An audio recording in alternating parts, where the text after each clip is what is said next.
You're probably wondering the same thing as I was before I started this channel.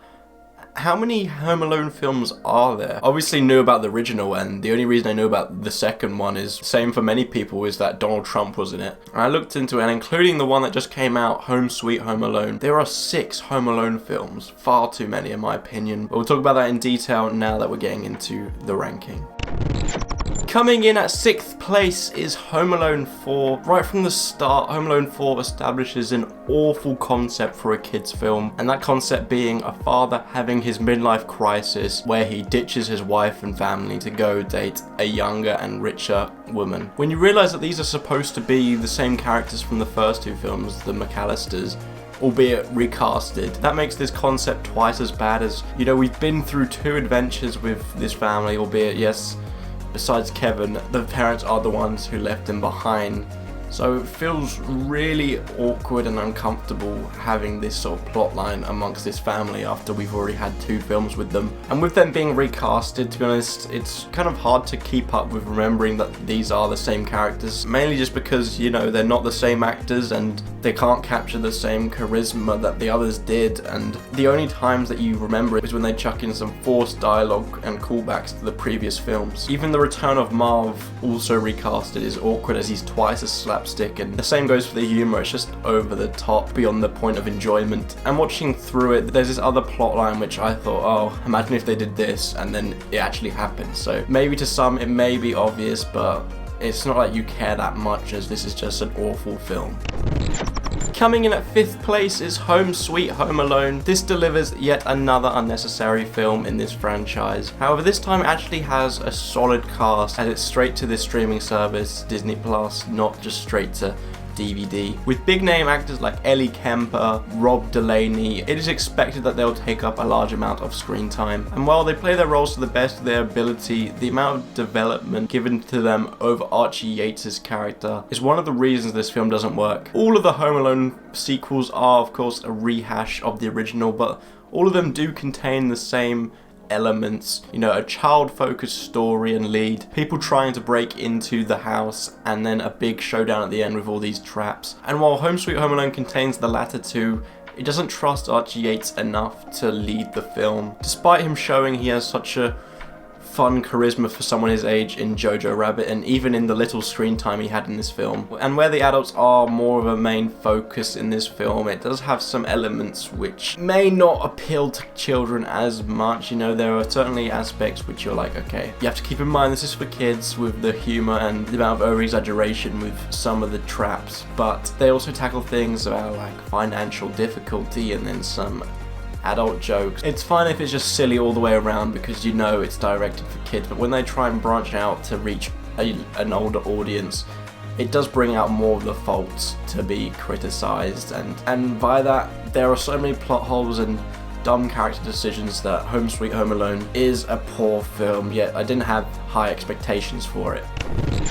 Coming in at 4th place is Home Alone: The Holiday Heist. I won't lie to you, I fully went into this expecting to hate it, and while it isn't a good film, there are still elements which allow for some fun. It attempts to be very different from the others, which I immediately respect, as it's not just another rehash, but some of the directions they do go don't really add to the most entertaining of a film. Out of the straight-to-video sequels, this one surprisingly had me chuckling, but where if it didn't have me chuckling, it had me cringing, meaning a lot of the jokes and plot points were misses for me. But in fact, what is one of the weaker parts of this movie is the traps, because they don't stand out. They're heavily relying on these characters making dumb decisions, and you know, from a Home Alone film, even if the story is bad, you can normally get some enjoyment out of the traps, and you don't really get any fun here. Once again, there are some points where, you know, it can appeal to adults, but then you have the burglars who are just so over the top and slapstick and stupid. One of those films where it has you rolling your eyes quite a lot. But at the end of the day, it's a harmless film and a harmless sort of reboot of this franchise as it goes in a completely new direction in a new location. So for that, I can respect it, although it's not a good film. Perhaps controversial, but coming in at 3rd place is Home Alone 2: Lost in New York. This film really frustrated me. The other sequels, I could already tell they weren't going to be great, but This is a clear cash grab following on from the original. Yes, it does take place in a new environment, and it's the only sequel to do so in this caliber, but I don't necessarily think the new environment makes for that good of a film. So for children, it would be a welcome addition, but others will notice many issues like I have. Issues which are expected to ignore just for the sake of the plot carrying forth. The return of the wet bandits just feels very forced in, because, you know, how big of a city is New York? So the fact that not only did they escape from prison, but run into him here at the exact same time multiple times, it's just suspension of disbelief. It is certainly more aimed for kids this time around, but the sequel balances certain areas in an awkward manner, making it lose a lot of its charm from the original, and feeling it can just force it in with the classic theme song or dialogue coming from Kevin. It is a clear cash grab, as it's not an exciting story, and the environment it is in just doesn't really make for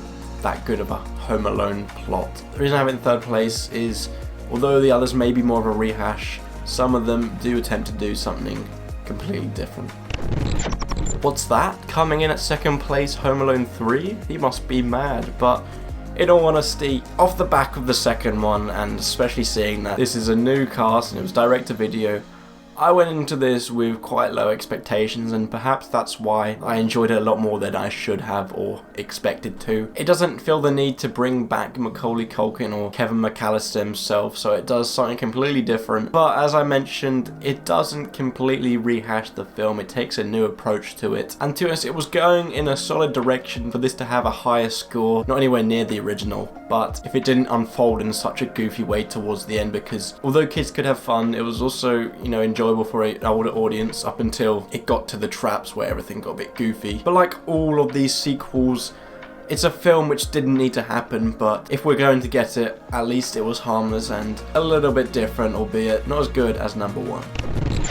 Coming in at first place is Home Alone. You knew what the number one pick was before even clicking on this video. It's a Christmas classic, there's no other way to say it. It has such a fun premise for both kids to enjoy and also older people, parents, you know, have a great time watching it with their kids. This was my first time rewatching it as a teenager, or a lot older than I was when I last saw it, and it's still as fun as it was back then. Not only does it have that fun premise, but it has this charismatic energy from kid actor Macaulay Culkin at the time, which is one of the better child actor performances in history. On rewatch, I noticed how much this film appeals to a lot of different target audiences. As I mentioned, I like it as much now as I used to, so it has a bit of something for everyone, hence why it's so popular. And certainly watching it as an 18-year-old, some of the jokes did go over my head when I did see it last. The film takes the fear as a kid being left behind by your parents and makes it into a fun experience, which eventually does contain a lot of heartfelt moments. This is a classic which will never get old. It didn't need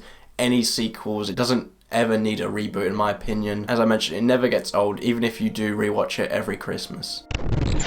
Thank you for watching my ranking of all 6 Home Alone films. No idea why there's that many, but let me know anyway if you have seen them all. Please like and subscribe, I'd really appreciate it. And if you want to see my latest video, that is an MCU ranking. It will be up in the corner here for you to check out. If you're going to watch that, maybe grab some popcorn, as it's nearly half an hour long. But anyways, I really hope you enjoyed today's video, and I hope to see you in my next one.